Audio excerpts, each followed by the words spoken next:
तयार आहे मस्त कलरफुल रवा उपमा। नमस्कार, पुष्पास होम तडका आपल्या चॅनलमध्ये स्वागत आहे तुम्हा सर्वांचं। तर आपण आज पाहूया रवा उपमाची रेसिपी कशी बनवायची ते। आपल्याला लागणारं साहित्य पाहूया आपण। आपल्याला सुरुवातीला 1 वाटी रवा लागेल, अर्धा वाटी शेंगदाणे भाजून त्याचे पाकळे केलेले आहेत, टोमॅटो 3 मीडियम आकाराचे ते बारीक कट करून घेतलेले आहेत, 3 हिरव्या मिरच्या कट केलेल्या आहेत, कढीपत्ता कट केलेला आहे हाताने, 1 टोमॅटो आणि कोथिंबीर। सुरुवातीला आपण रवा भाजून घ्यायचा आहे।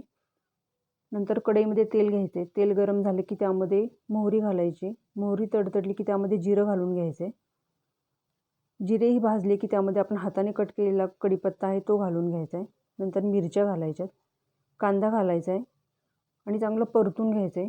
कांदा चांगला भाजत आला की त्यामध्ये 1 टोमॅटो आपण कट करून घेतलेला आहे तो घालायचा आहे, तोही घालून छान परतून घ्यायचं आहे।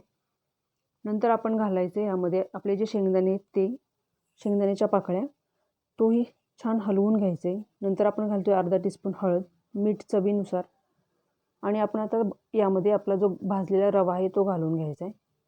रवाही चांगला एकजीव करून घ्यायचा आहे सर्व साहित्यामध्ये आणि याच्यानंतर मी घालते 1 वाटी पाणी। आता रवा आपण शिजू द्यायचा आहे। आपण नंतर वरून कोथिंबीर घालूया याच्यावर आणि 5 मिनिटासाठी झाकण ठेवायचं आहे। तर गॅसची आच मंदच ठेवायची आहे। 5 मिनिटानंतर तुम्ही पाहू शकता आपला रवा शिजलेला आहे, छान दिसतोय कलरफुल। तर यावर आपण अर्धा टीस्पून तूप घालूया। तुम्हाला जेवढं हवं असेल तेवढं तुम्ही तुपाचा वापर करू शकता आणि पुन्हा 2-3 मिनिटं झाकण ठेवायचं आहे। गॅसची आच मंदच ठेवायची आहे। 2-3 मिनिटानंतर तुम्ही पाहू शकता आपलं उपमा रेडी झालेला आहे। रेसिपी आवडल्यास नक्की आपल्या चॅनलला सबस्क्राईब करा, लाईक करा, शेअर करा, कमेंट्स करा आणि रेसिपी कशी झाली ही नक्की ट्राय करून पहा। धन्यवाद।